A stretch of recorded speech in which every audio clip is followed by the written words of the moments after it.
I'm here today and actually spending time in schools all across the state because I think Tennessee is at a critical point in our education journey.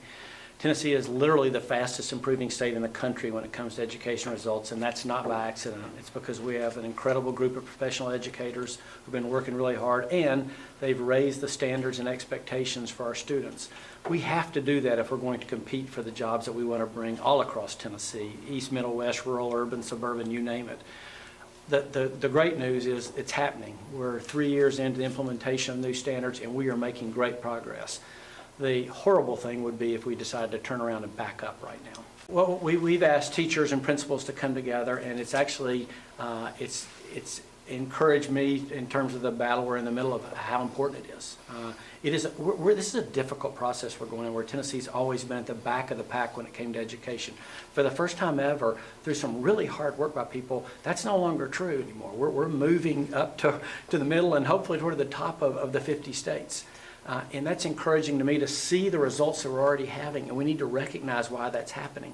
Well, remember this: you're not just competing for jobs here in Henderson County with Davidson County in Nashville or Shelby or Knox. We're competing for jobs with people all over the world, literally all over the world.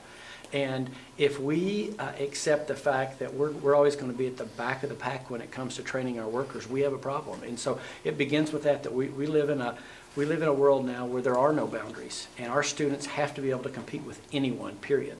Well, unfortunately, with Common Core, there are a lot of misconceptions out there, and again, these teachers would take, because they hear it all the time.